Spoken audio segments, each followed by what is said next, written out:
Rheumatoid arthritis क्या होता है? रूमेटॉइड अर्थराइटिस एक ऑटो इम्यून डिसऑर्डर है। ऑटो इम्यून मतलब इसमें शरीर के ही सेल शरीर के बाकी सेल्स को डिस्ट्रॉय करने लगते हैं।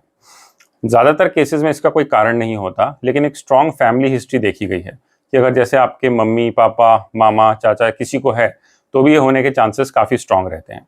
ये फीमेल्स में ज़्यादा होता है और मेल्स में कम होता है, और ये जितनी जल्दी एज में शुरू होता है उतना ज़्यादा डिस्ट्रक्टिव होता है।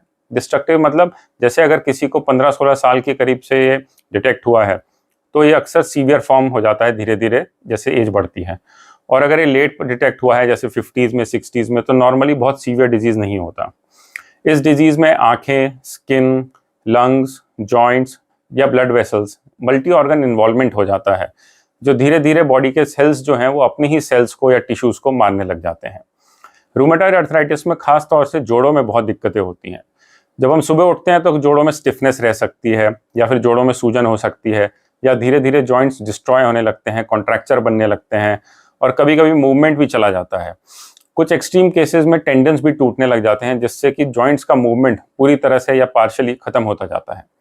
तो अगर किसी को ये सिम्टम्स हैं कि सुबह उठते ही खास तौर से उंगलियों के जॉइंट्स, ये जो छोटे जॉइंट्स होते हैं उंगलियों के, इसमें स्टिफनेस आ रही हो तो उनको रूमेटॉइड टेस्ट कराना चाहिए। ये एक ब्लड टेस्ट रहता है जिसको हम RA फैक्टर कहते हैं।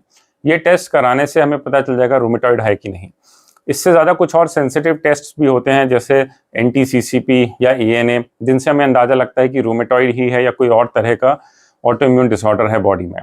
अगर किसी को रूमेटॉइड है तो वो आगे उनकी डिजीज़ कैसी प्रोग्रेस करेगी या उस वक्त कितना इन्फ्लेमेशन है, इसके लिए ESR-CRP नाम के 2 टेस्ट हैं जो कि वो कुछ हफ्तों में या महीनों के बेसिस पे कराते रहते हैं, जिससे हमें पता चलता है कि रूमेटॉइड अर्थराइटिस कितना सीवियर है या एग्रेसिव हो रहा है।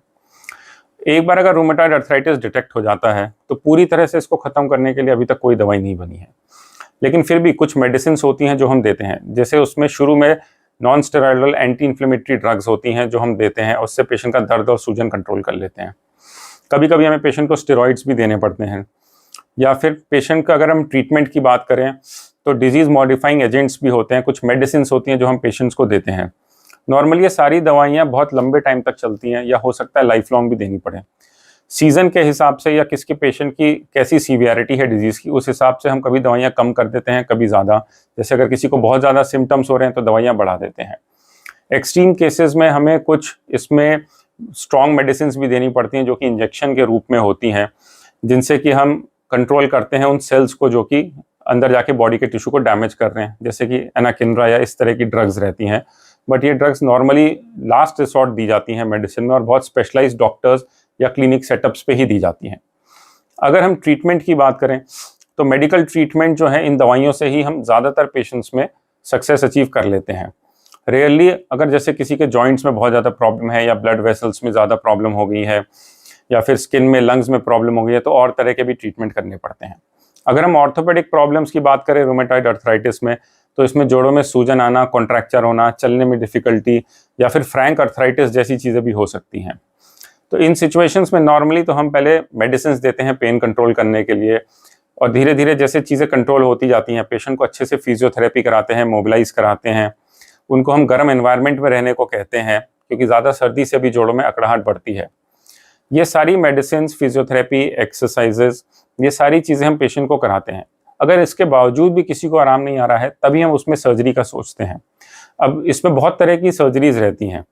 रूमेटॉइड अर्थराइटिस में जैसे आपने देखा हो कुछ पेशेंट्स को नी बहुत ज़्यादा अर्थराइटिस हो जाता है या हिप अर्थराइटिस हो जाता है, तो इन सिचुएशंस में हम रिप्लेसमेंट सर्जरी करते हैं। अगर किसी को स्पाइन में दिक्कत हो गई है, जैसे अटलांटो एक्सियल डिसलोकेशन हो रहा हो या फिर इंस्टेबिलिटी हो रही हो, तो फिर स्पाइन की सर्जरीज होती हैं। या अगर कभी कभी टेंडन टूट जाते हैं तो हम टेंडन रिपेयर कर सकते हैं, या फिर टेंडन ट्रांसफ़र जैसी सर्जरीज होती हैं। कुछ रेयर केसेस में जहाँ पे हमें सिर्फ पेन और स्वेलिंग कम करनी होती है, हम इंट्रा आर्टिकुलर स्टेरॉइड इंजेक्शंस भी देते हैं, जिससे पेशेंट का थोड़े टाइम के लिए दर्द कंट्रोल हो जाता है।